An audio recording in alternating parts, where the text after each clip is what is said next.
नमस्कार दोस्तों, मैं आपका दोस्त राहुल स्वागत करता हूं आपका अपने यूट्यूब चैनल आरके कंस्ट्रक्शन में। दोस्तों, उत्तराखंड प्राविधिक शिक्षा परिषद की ओर से बहुत बड़ी गुड न्यूज़ निकल कर यहाँ पर आ रही है। दोस्तों, अभी 2024 में जिन भी स्टूडेंट ने उत्तराखंड पॉलिटेक्निक का फॉर्म भरा हुआ था, उनके लिए दोस्तों काउंसलिंग की डेट यहाँ पर उत्तराखंड प्राविधिक शिक्षा परिषद की ओर से निकाल दी गई है। तो इस वीडियो में दोस्तों हम कंप्लीटली इसके बारे में जानेंगे कि कब कब आपकी काउंसलिंग होनी है। 2 राउंड की काउंसलिंग के लिए दोस्तों यहाँ पर नोटिफिकेशन जारी कर दिया गया है। यूबीटीआर की वेबसाइट से आप इस पीडीएफ को डाउनलोड कर सकते हैं। अभी दोस्तों कंप्लीटली हम यहाँ पर जानेंगे कि आपको स्टेप बाय स्टेप कैसे काउंसलिंग करनी है। साथ ही दोस्तों आपके पूरे निर्देश भी हम यहाँ पर जानने वाले हैं। टीएफडब्ल्यू से लेकर ईडब्ल्यूएस, लेटरल एंट्री वगैरह सबके लिए दोस्तों यहाँ पर इन निर्देश यहाँ पर दिए हुए हैं। आपके लिए दोस्तों कंप्लीट हम यहाँ पर वीडियो बना रहे हैं और सभी निर्देश का दोस्तों हम यहाँ पर आपको एक्सप्लेन यहाँ पर करने वाले हैं कि कैसे कैसे क्या क्या आपको आगे स्टेप चलना है। ठीक है दोस्तों, तो चलिए दोस्तों ज़्यादा बातें नहीं करते हैं, अपनी वीडियो को हम स्टार्ट करते हैं। यहाँ पर देखिए, सबसे पहले आपकी जो काउंसलिंग फर्स्ट राउंड की काउंसलिंग यहाँ पर होनी है, टेबल में आप यहाँ पर देख सकते हैं। सबसे पहले आप यहाँ पर देखिए, आपकी जो फर्स्ट राउंड की काउंसलिंग होनी है, यहाँ पर देखिए काउंसलिंग के चरण यहाँ पर लिखे हुए हैं। इसमें आप यहाँ पर देख सकते हैं फर्स्ट में काउंसलिंग के चरण में देखिए फर्स्ट राउंड काउंसलिंग जो यहाँ पर होनी है वो आपकी ऑनलाइन रजिस्ट्रेशन एवं विकल्प भरने की तिथि में आप यहाँ पर देखिए दिनांक 25 जून 2024 से दिनांक 28 जून 2024 तक आपको काउंसलिंग फर्स्ट राउंड काउंसलिंग आपको करनी है। इस टाइम पर दोस्तों आप अपना चॉइस फिलिंग कर सकते हैं, ब्रांच और वगैरह आप सब कुछ यहाँ पर भर सकते हैं। ठीक है, 25 से 28 तक आपको फर्स्ट राउंड काउंसलिंग अपनी करनी है। ठीक है दोस्तों, अभी आपको ये भी बताएंगे कि आप काउंसलिंग कैसे कैसे कर सकते हैं। सब कुछ इस वीडियो में आपको बताने वाले हैं। कंप्लीटली वीडियो को आप वॉच कीजिए। ठीक है दोस्तों, और थर्ड कॉलम में आप यहाँ पर देखिए संस्थान ब्रांच आवंटन की तिथि, मतलब आपका जो रिजल्ट आएगा फर्स्ट राउंड काउंसलिंग का वो आपको 1 जुलाई को आ जाएगा। ठीक है, 1 जुलाई फर्स्ट वीक यानी 1 जुलाई को आपका काउंसलिंग का फर्स्ट राउंड काउंसलिंग का रिजल्ट आ जाएगा। ठीक है दोस्तों, उस दिन दोस्तों आपको पता चल जाएगा कि आपको काउंसलिंग में कौन सा कॉलेज और कौन सी ब्रांच मिल गई है। उसके बाद दोस्तों अगर आपको जो कॉलेज और ब्रांच यहाँ पर मिली हुई है उसमें अगर आप संतुष्ट हैं तो उसके बाद आपको यहाँ पर चौथे कॉलम में आप देखिए क्या करना है। 2 जुलाई से 5 जुलाई तक आपको अपना एडमिशन करवा लेना है। ठीक है दोस्तों, अगर आप उस ब्रांच और कॉलेज से संतुष्ट हैं तभी। ठीक है, अगर आप नहीं हैं उससे संतुष्ट तो आप मत कराइए, दूसरी काउंसलिंग आप करा सकते हैं। ठीक है दोस्तों, और 5वें कॉलम में आप यहाँ पर देखिए अभियुक्ति में लिखा हुआ है जीप 2024 प्रवेश परीक्षा में सम्मिलित समस्त अभ्यर्थी काउंसलिंग हेतु पात्र हैं।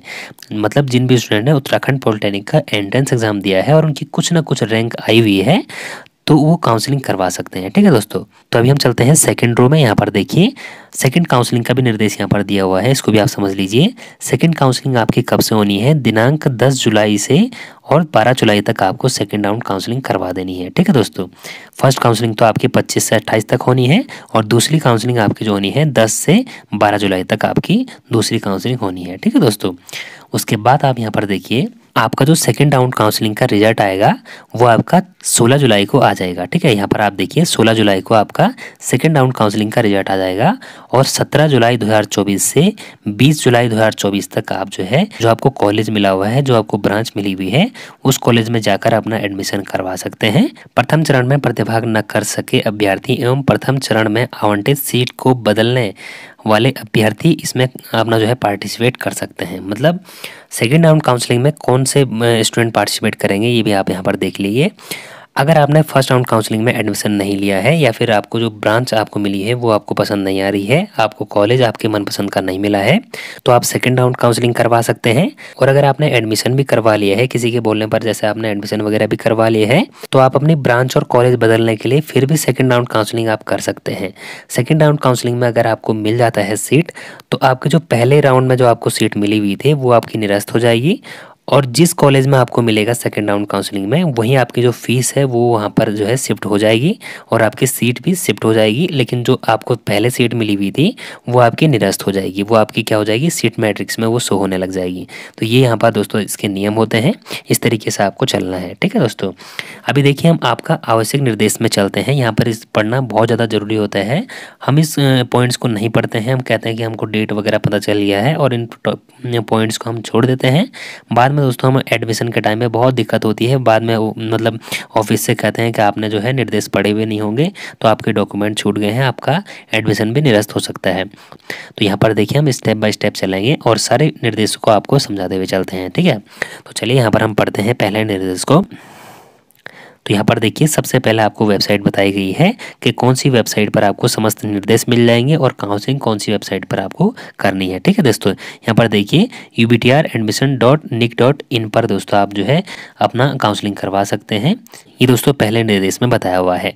दूसरे निर्देश में दोस्तों क्या बताया हुआ है, जीप 2024 की प्रवेश परीक्षा में सम्मिलित समस्त अभ्यर्थी ऑनलाइन काउंसलिंग हेतु पात्र हैं, किंतु ऐसे अभ्यर्थी जो उत्तराखंड के स्थायी निवासी नहीं हैं एवं पाठ्यक्रम में प्रवेश हेतु न्यूनतम अर्हता परीक्षा उत्तराखंड से उत्तीर्ण नहीं है, काउंसलिंग हेतु पात्र नहीं होंगे। यहाँ पर कहने का मतलब दोस्तों ये है, आप काउंसलिंग में तभी पार्टिसिपेट कर सकते हैं जब दोस्तों आप उत्तराखंड के स्थायी निवासी हो, आपके पास यहाँ का डोमिसाइल होना चाहिए। ठीक है, अगर दोस्तों आपके पास उत्तराखंड का डोमिसाइल नहीं है तो आपके पास यहाँ की मिनिमम एजुकेशन क्वालिफिकेशन होनी चाहिए। मतलब इसका कहने का मतलब है, जैसे दोस्तों आपने ई या टी ग्रुप से आपने काउंसलिंग करवाई है, तो ई या टी ग्रुप के लिए दोस्तों आपकी जो मिनिमम एजुकेशन क्वालिफिकेशन है वो 10th पास है।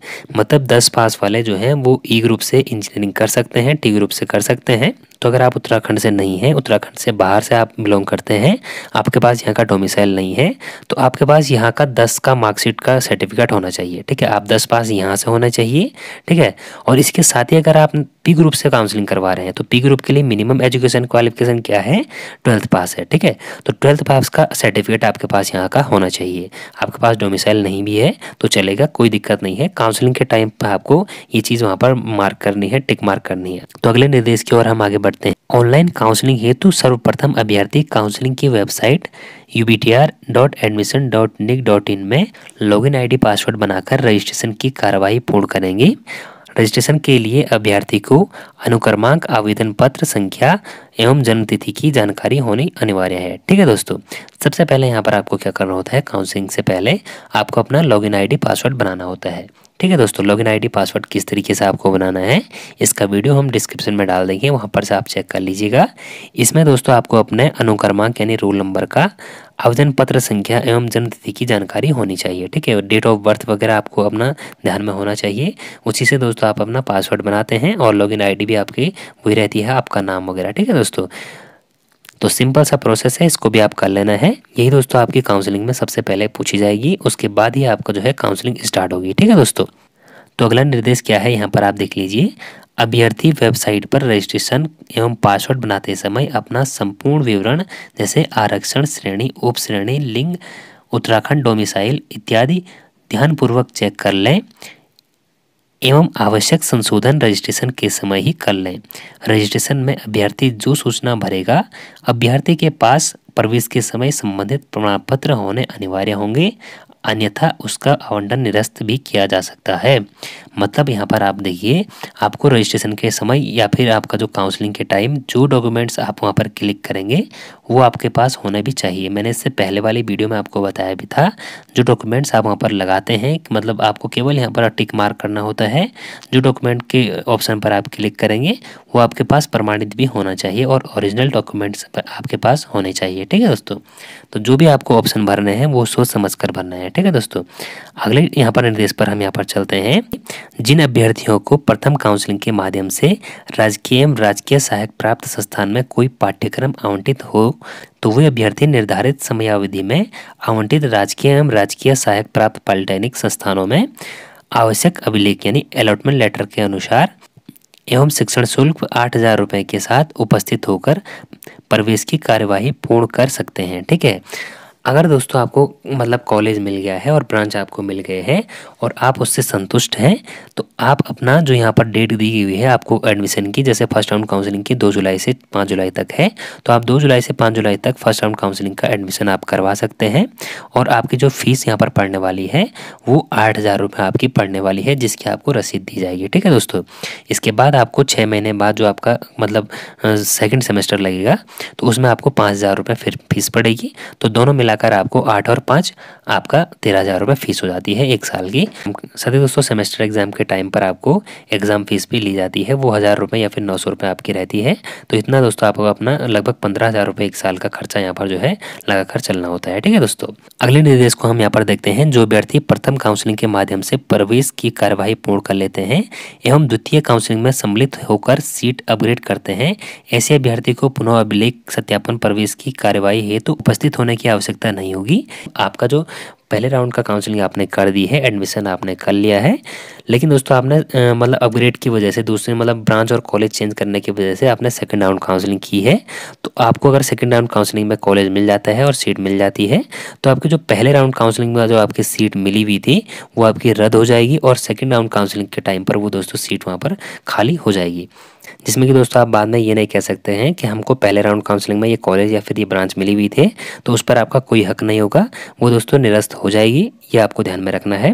और सेकंड राउंड काउंसलिंग में जो कॉलेज और ब्रांच आपको मिली है वही सीट दोस्तों आपकी मान्य होगी। ठीक है दोस्तों, अगर आपने एडमिशन कर भी लिया है तो उसी कॉलेज में आपके सभी डॉक्यूमेंट्स चले जाएंगे, आपकी फीस भी दोस्तों वहीं पर चली जाएगी। ठीक है दोस्तों, इसके लिए दोस्तों आपको वहाँ पर जाने की जरूरत भी नहीं होगी। तो चलिए दोस्तों अगले पॉइंट की ओर आगे हम यहाँ पर बढ़ते हैं। संस्थान ब्रांच आवंटन की जानकारी के लिए अभ्यर्थी निर्धारित तिथि के दौरान वेबसाइट पर अपना अलॉटमेंट लेटर प्रिंट कर सकता है।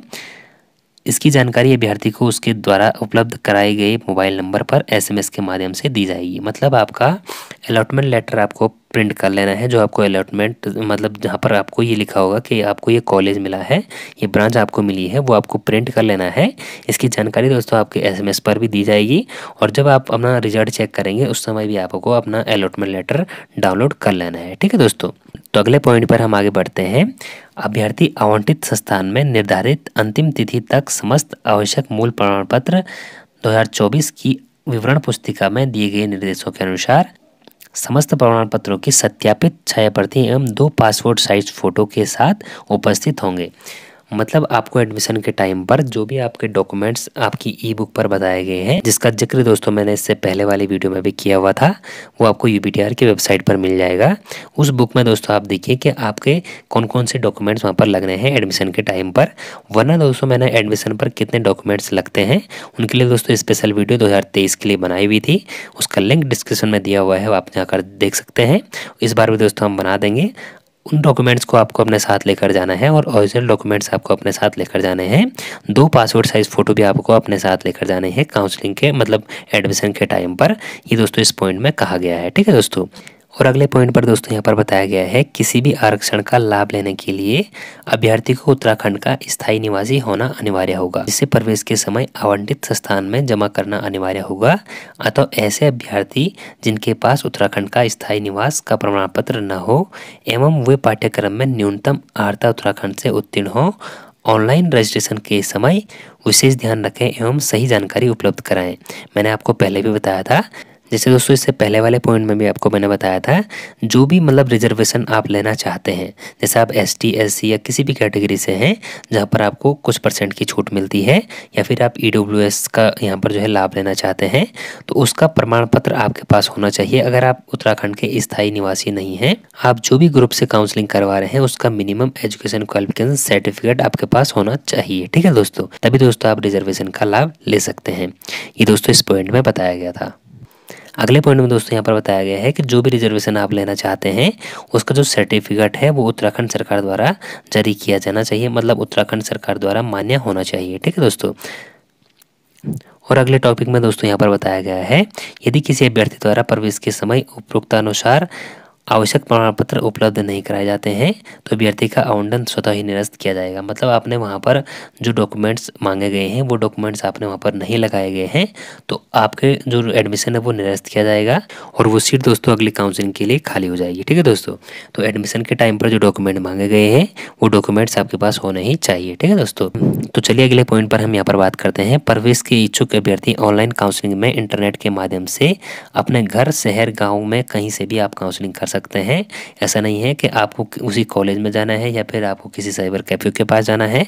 आप अपने फ़ोन से, अपने गांव से, कहीं भी आप हैं वहीं से आप जो है काउंसलिंग कर सकते हैं। इसमें आपको कोई परेशान होने की ज़रूरत नहीं है। अगले पॉइंट पर दोस्तों यहाँ पर बताया गया है, अगले पॉइंट का दोस्तों सार हम आपको बताते हैं, समरी हम आपको यहाँ पर बताते हैं। सभी कॉलेजेस में TFW के लिए 5% सीट जो है वो रिक्त रहती है, खाली रहती है। आपको दोस्तों TFW को अप्लाई करने के लिए जब आप काउंसलिंग करेंगे तो यहाँ पर आपको नॉर्मल और TFW दोनों ऑप्शन पर क्लिक करने हैं और उसके साथ ही आपके पास TFW का भी मतलब जो है वो सर्टिफिकेट होना चाहिए। TFW का सर्टिफिकेट कब बनता है, मतलब जैसे आपका इनकम सर्टिफिकेट बनता है वैसे आप TFW का सर्टिफिकेट बनवा सकते हैं। और वो सर्टिफिकेट दोस्तों आपका तभी बनेगा जब आपका जो परिवार में किसी की आय जो है, मतलब वार्षिक आय जो ईयरली आपकी जो इनकम होती है वो आपके 4.5 लाख से कम होनी चाहिए। ठीक है, तो यहाँ पर देखिए अगले पॉइंट की समरी हम आपको यहाँ पर बता रहे हैं। छात्र ऑनलाइन काउंसलिंग से संबंधित समय समय पर अपनी जानकारी जो है ubtr.admission.nic.in पर ले सकते हैं। साथ ही दोस्तों आपको अगर कोई भी डाउट यहाँ पर लगता है तो आपको यहाँ पर 2 नंबर दिए गए हैं।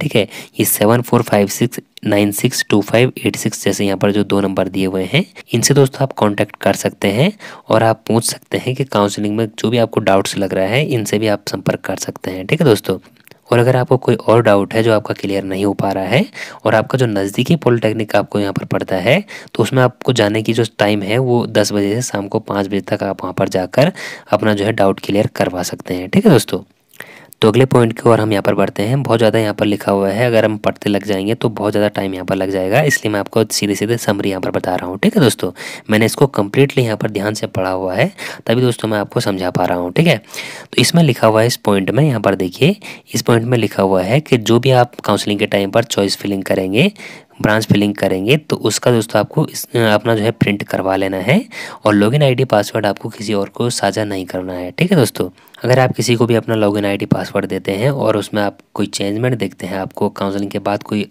ऐसा चेंजमेंट दिखता है जो आपने नहीं किया हुआ है तो इसकी जिम्मेदारी केवल आपकी होगी, आप किसी भी मतलब UBTR को ब्लेम नहीं कर सकते हैं। ठीक है दोस्तों, तो 2-3 चीज़ों का प्रिंट आपको कर लेना है, जैसे आपने जितने भी कॉलेज काउंसलिंग के टाइम पर वहाँ पर फिलिंग किए हैं और जितनी भी ब्रांच आपने फिल किए हैं उनका भी दोस्तों आपको प्रिंट आउट कर लेना है, वो भी दोस्तों बाद में काम आता है।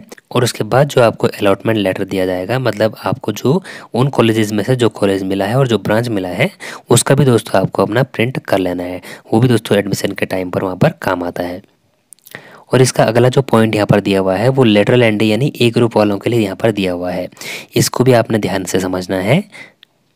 लेटरल एंट्री वालों का क्या होता है, जैसे आपने ITI किया हुआ है तो उसमें दोस्तों ITI में जो ब्रांच आपकी होगी उसके बेस पर ही दोस्तों आपको यहाँ पर ब्रांच मिलेगी। जैसे आपने किसी ब्रांच से ITI किया हुआ है, ठीक है, और वो ब्रांच दोस्तों उससे रिलेट नहीं करती है जिस ब्रांच से आपने ITI किया हुआ है, तो आपको उसमें एडमिशन नहीं मिल पाएगा, वो ब्रांच आपको नहीं मिल पाएगी। तो ये चीज़ें आपको कहाँ से देखनी है, ये चीज़ें भी दोस्तों आपने ई-बुक से आपने देखनी है, जो मैंने इससे पहले आपको बताया था। जो दोस्तों विवरण पुस्तिका यहाँ पर रहती है, इसमें सब कुछ दिया होता है कि जैसे आपने ITI किया हुआ है फीडर ब्रांच से और यहाँ पर आपको कौन सी ब्रांच चाहिए, यहाँ पर आपको कोई और ब्रांच चाहिए, जैसे आपको सिविल चाहिए तो सिविल आपकी मिल जाएगी।